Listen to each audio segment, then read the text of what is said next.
বিসমিল্লাহির রহমানির রহিম।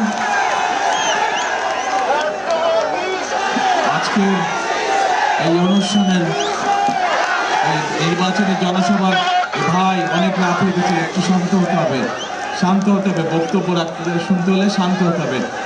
স্লোগান না ভাই, স্লোগান না, স্লোগান না। যে স্লোগান দেবে তাকে কিন্তু গুপ্ত বলা হবে। যে স্লোগান দেবে শান্ত হয়ে বসতে হবে। আচ্ছা, বিসমিল্লাহির রহমানির রহিম। আজকের এই নির্বাচনী জনসভার সম্মানিত সভাপতি, মঞ্চে উপস্থিত আমার সহকর্মীবৃন্দ, উপস্থিত আমাদের কাইয়ুম ধানের শীষের প্রার্থী, উপস্থিত ঢাকা 11-র মুরব্বীবর্গ, মা বোনেরা, ভাইরা এবং এলাকাবাসী, আসসালামু আলাইকুম। আসসালামু আলাইকুম। এখন ঠিক আছে। কেমন আছেন আপনারা? অনেক রাত হয়ে গিয়েছে না? আমিও সেই সকাল 10টা থেকে শুরু করেছি, তারপরে শেষই হয় না, শেষই হয় না।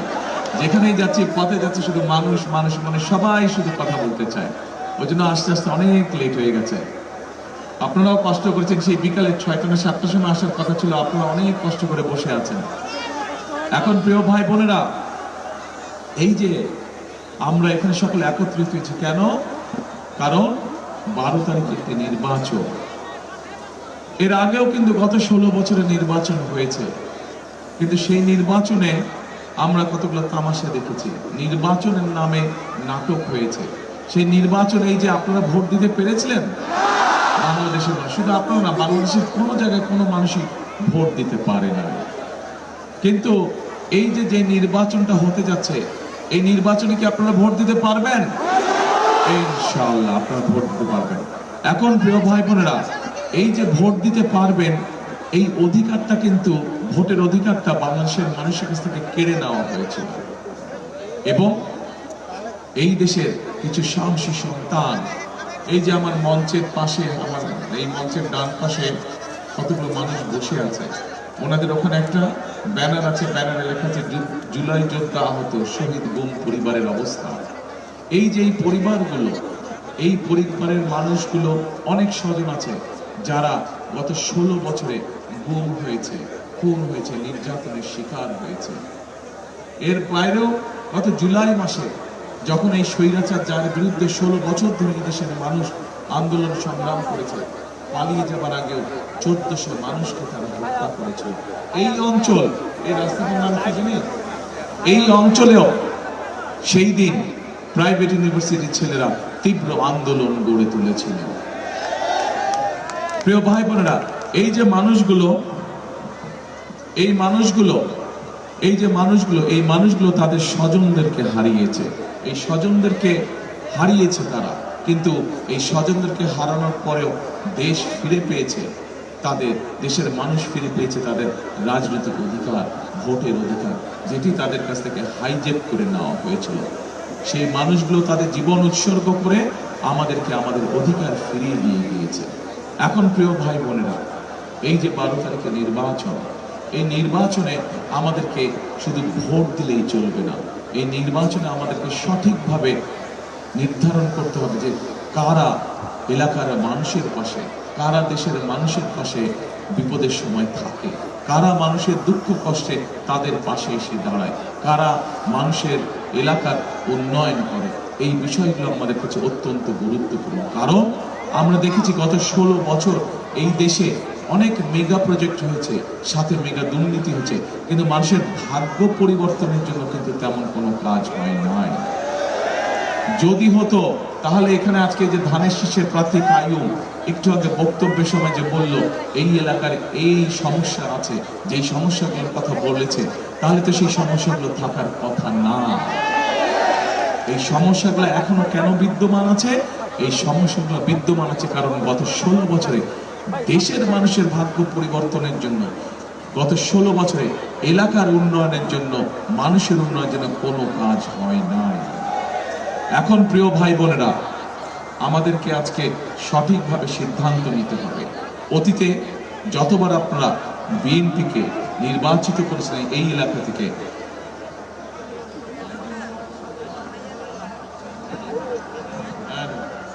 হ্যাঁ সম্পর্ক।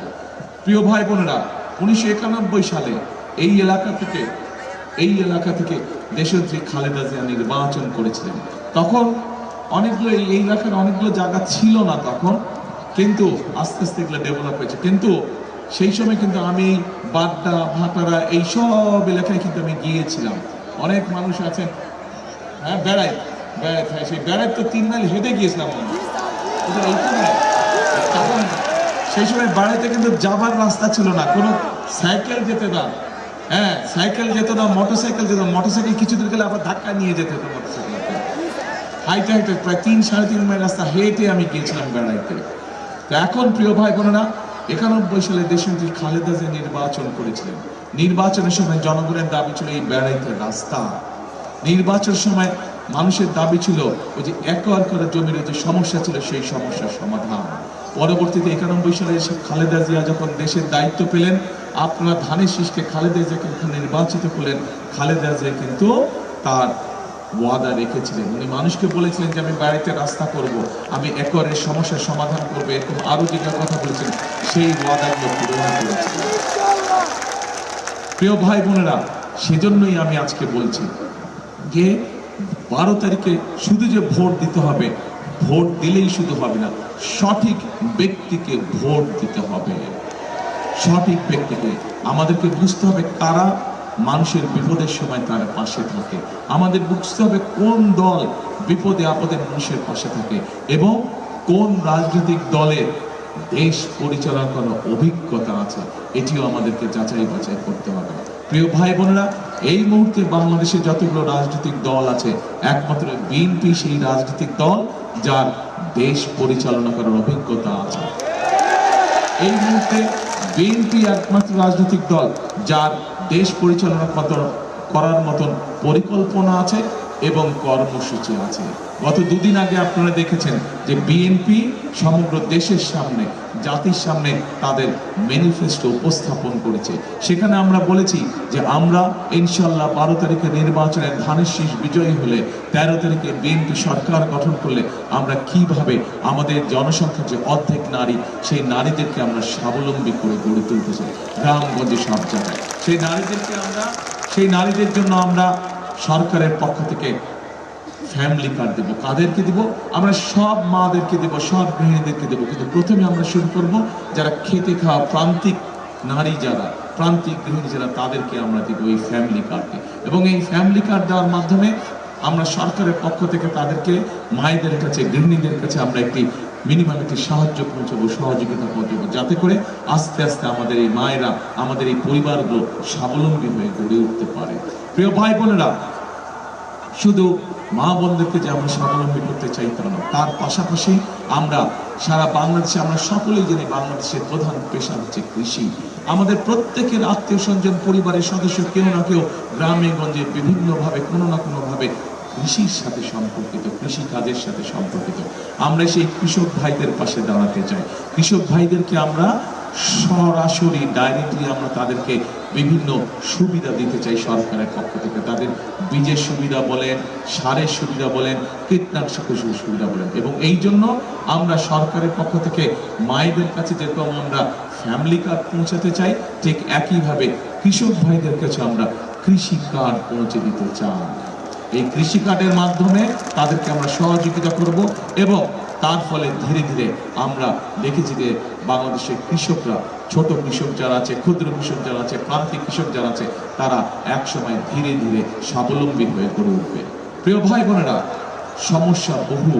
বিগত 16 বছর শুধু মেগা প্রজেক্ট হয়েছে, সাথে মেগা দুর্নীতি হয়েছে। প্রতি বছর $16 বিলিয়ন দেশ থেকে পাচার করে দেওয়া হয়েছে এইসব উন্নয়নের নাম করে। বহুত সমস্যা আছে গত 16 বছরে, অনেক সমস্যা জমে গিয়েছে। প্রিয় ভাই বোনের একটি বিশাল সমস্যা আছে। কি সেই সমস্যা?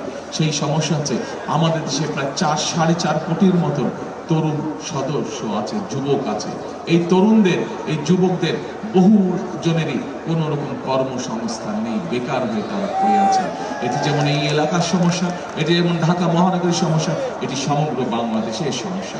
আমরা পরিকল্পনা গ্রহণ করেছি, কিভাবে কর্মসূচি গ্রহণ করেছি, বিএনপি ইনশাল্লাহ সরকার গঠন করলে কিভাবে আমরা এই সমস্যার সমাধান করব, কিভাবে আমরা আমাদের তরুণদেরকে, আমাদের যুবদেরকে আমরা বিভিন্নভাবে দক্ষ কারিগর হিসেবে, দক্ষ শ্রমিক হিসেবে আমরা গড়ে তুলব। বিভিন্ন জনকে ভোকেশনাল ইন্ডাস্ট্রির বিভিন্ন আইটি ট্রেনিং দিয়ে, বিভিন্ন টেকনোলজিক্যাল ট্রেনিং দিয়ে তাদেরকে আমরা দক্ষ মানুষ হিসেবে গড়ে তুলতে চাই, এবং এই দক্ষ মানুষ হিসেবে গড়ে আমরা তাদেরকে দেশে ব্যবস্থা করব, কিভাবে তারা কর্মসংস্থানের ব্যবস্থা করতে পারে, তাদের নিজের ব্যবসা বাণিজ্য করতে পারে, অথবা বিদেশেও তাদের কর্মসংস্থানের ব্যবস্থা আমরা করতে চাই। প্রিয় ভাই বোনেরা, শুধু তাই নয়, শুধু তাই না, আমাদের আত্মীয় স্বজন, বন্ধু বান্ধব কেউ না কেউ গ্রামে থাকে। বাংলাদেশের শতকরা 70% মানুষ গ্রাম অঞ্চলেই থাকে। আমরা শুধু গ্রাম অঞ্চল নয়, শহরেও আপনারা যারা থাকেন, বিশেষ করে মা বোনেরা যারা থাকে, অনেক ক্ষেত্রেই দেখা যায় যে মা বোনেরা অনেক সময় চিকিৎসা থেকে বঞ্চিত হয়।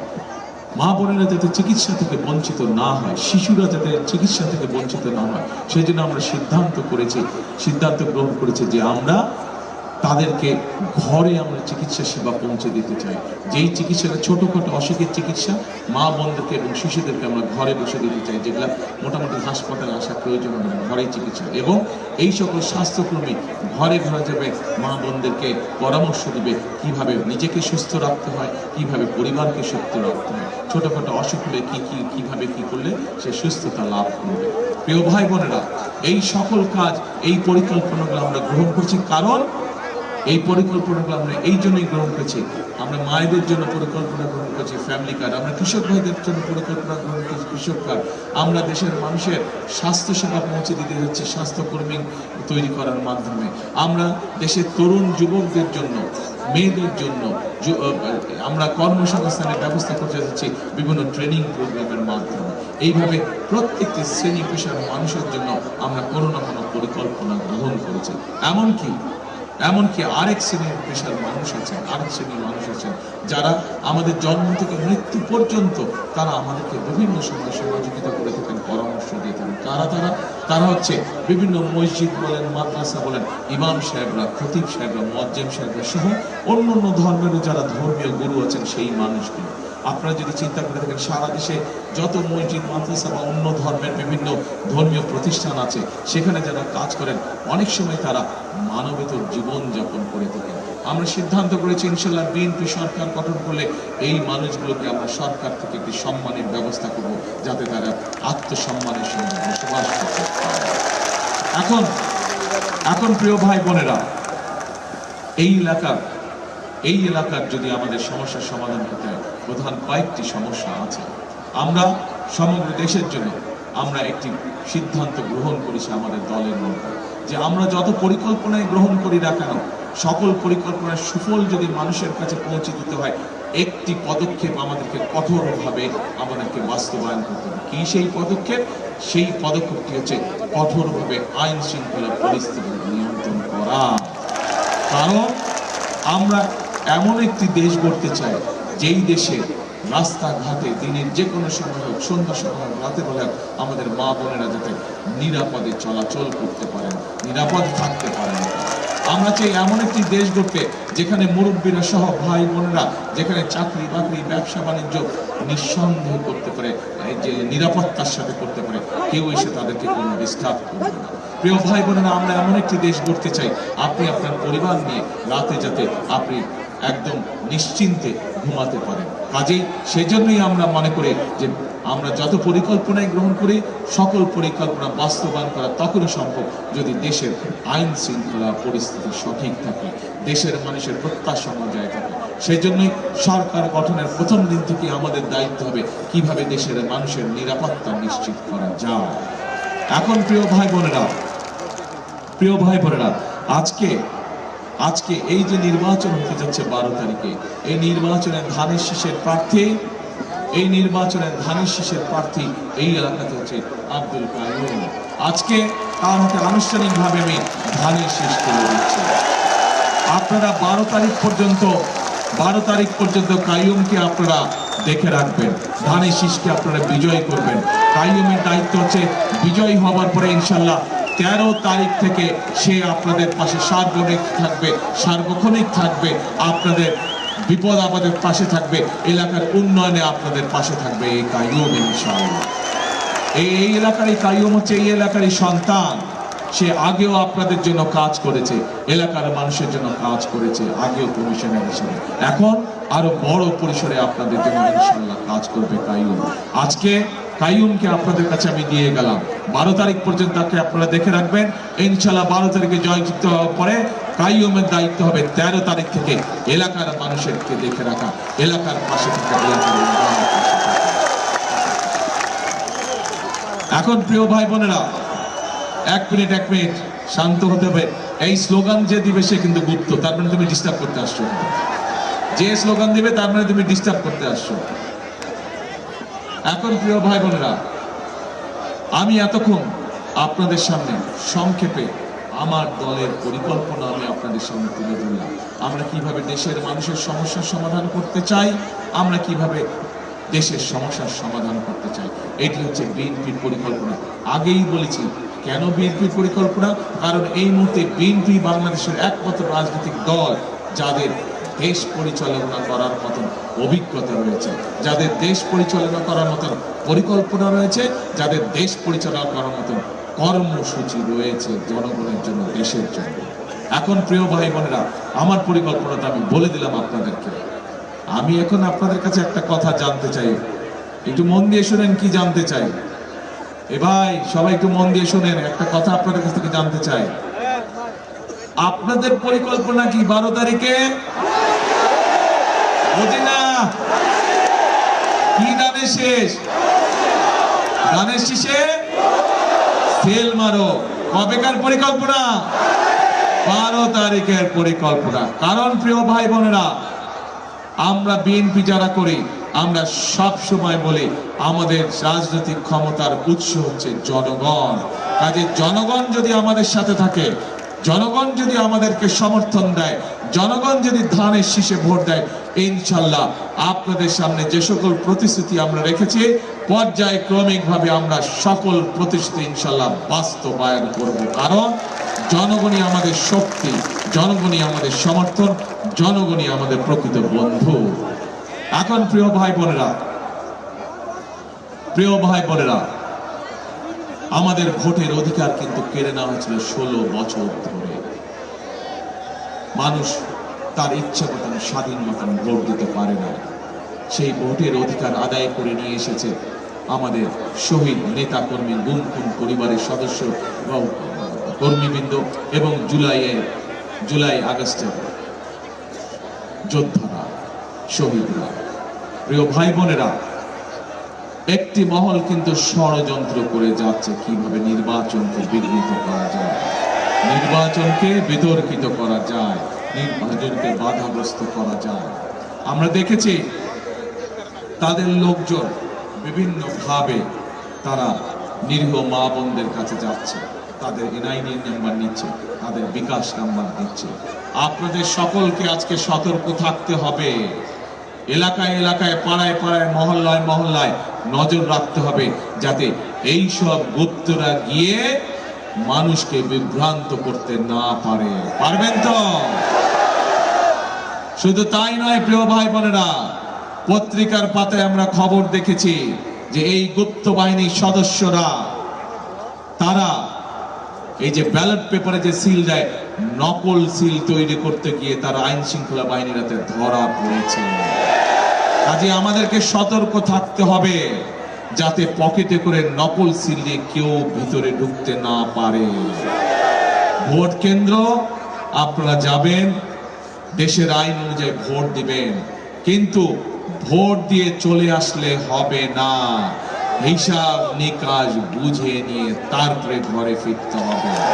শুধু ভোট দিয়ে চলে আসলে হবে না। কারণ প্রিয় ভাই বোনেরা, 16 বছর ধরে এই দেশের মানুষ বঞ্চিত ছিল তাদের রাজনৈতিক অধিকার থেকে, বঞ্চিত ছিল তাদের ভাগ্য পরিবর্তনের রাজনীতি থেকে। আমাদের সামনে 12 তারিখে সেই সুযোগ এসেছে। কাজেই এই সুযোগকে এবার ছেড়ে দেওয়া যাবে না। এইবার 12 তারিখে যেমন আমরা আমাদের সঠিক জনপ্রতিনিধি নির্বাচিত করব, একই সাথে আমরা দেশ পুনর্গঠনের রাজনীতি শুরু করব, একই সাথে আমরা দেশ গঠনের কাজে হাত দিব। এখন প্রিয় ভাই বোনেরা, দেশ গঠনের রাজনীতিতে, দেশ গঠনের কাজে কে কে আছেন আমার সাথে? হাত তুলেন। কারা কারা আছেন দেশ গঠনে? আলহামদুলিল্লাহ। এত মানুষের সমর্থন যদি আমরা পাই, এত ধন্যবাদ হাতনামা, এত মানুষের সমর্থন যদি বিএনপি পায়, ইনশাল্লাহ এই দেশকে কেউ ঠেকিয়ে রাখতে পারবে না। এই দেশ ইনশাল্লাহ মুক্তিযোদ্ধাদের যে প্রত্যাশিত বাংলাদেশ ছিল, জুলাই যোদ্ধাদের যে প্রত্যাশিত বাংলাদেশ ছিল, সেই বাংলাদেশ ইনশাল্লাহ আমরা গঠন করেই ছাড়ব ইনশাল্লাহ। প্রিয় ভাই বোনেরা, কথা একটাই, কাজ একটাই।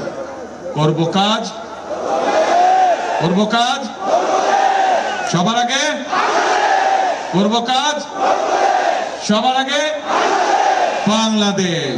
প্রিয় ভাই বোনেরা, এই দেশের জনগণের নেত্রী দেশনেত্রী বেগম খালেদা জিয়া, যে কিনা এই এলাকায় 91 সালে নির্বাচন করেছিলেন, সেই নেত্রীকে আপনারা দেখেছেন কিভাবে স্বৈরাচার অত্যাচার নির্যাতন করেছিল, কিভাবে তাকে জেল জুলুমে ভরে রেখেছিল।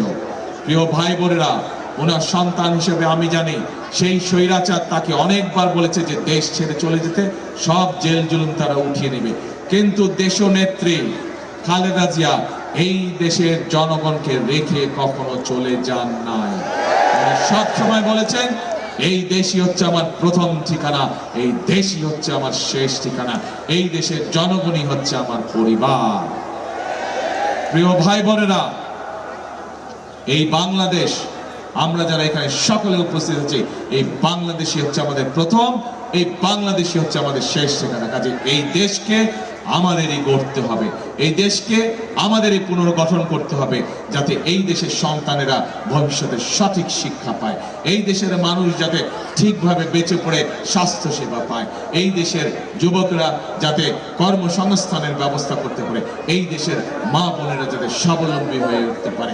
এই দেশ আমাদেরকেই গড়তে হবে। সেই জন্য আসুন, 12 তারিখ হবে নির্বাচন, 13 তারিখ থেকে হবে দেশ গঠনের যুদ্ধ শুরু হবে ইনশাআল্লাহ। 13 তারিখ থেকে সেই যুদ্ধে আপনাদেরকে আমি পাশে পেতে চাই। আছেন তো আমার সাথে? ইনশাআল্লাহ। আল্লাহ হাফেজ।